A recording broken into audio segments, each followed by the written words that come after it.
Hello guys, welcome back to Queens committee YouTube channel. నాకు ఇంట్లోనే ఉండి ఉండి బోర్ కొట్టేస్తానని చెప్పి ఈ వీకెండ్ అన్నా ఎలాగైనా బయటకు వెళ్ళాలి, నా కాలేజ్ డేస్ని మళ్ళీ వెనక్కి తీసుకురావాలి అని చెప్పేసి మా అన్నని బలవంతంగా ఒప్పించి ఒక మూవీకి అయితే తీసుకొచ్చేసాను. అదే తిరుపతిలో ఉన్న పీజీఆర్ థియేటర్కి అయితే వచ్చాము ఇవాళ. నాకు ఈ థియేటర్ అంటే చాలా ఫేవరెట్, అలాగే ఎస్వి థియేటర్ కూడా. సో నేను అనుకున్న మూవీ ఈ థియేటర్లో ఉంది, అందుకే నేను కూడా లేట్ చేయకుండా ఈ థియేటర్లో సీట్స్ బుక్ చేసుకొని ఈ మూవీకి అయితే వచ్చేసాము. థియేటర్ ఓవర్వ్యూ అయితే చాలా బాగుంటుంది, అలాగే సౌండ్ సిస్టమ్ కూడా బాగుంటుంది. నేనైతే కాలేజ్లో ఉన్నప్పుడు మోస్ట్లీ ఈ థియేటర్కి ఎక్కువ విజిట్ చేసేదాన్ని. సో అందుకే ఇవాళ కూడా వచ్చేసాను ఇక్కడికి. సో నేనైతే మా అన్నతో ఇవాళ డీసీ మూవీకి అయితే వచ్చేసాను. కాన్సెప్ట్ అర్థం కాలేదు, బట్ సినిమా బాగానే ఉంది, ఏదో ఫ్లోలో అవుతుంది. ఇంకా బ్రేక్ ఇచ్చారు, నేనైతే వెళ్ళి స్నాక్స్ అయితే తెచ్చుకున్నాను.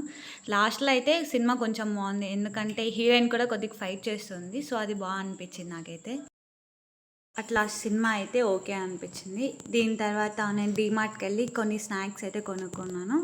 ఇంకా మా అన్న నన్ను బస్ స్టాప్లో డ్రాప్ చేసేసి బస్ అయితే ఎక్కించేశారు. నా వీకెండ్ అయితే ఇలా గడిచింది. మీ వీకెండ్ ఎలా గడిచిందో మీరు కమెంట్ చేసేయండి. Thanks for watching.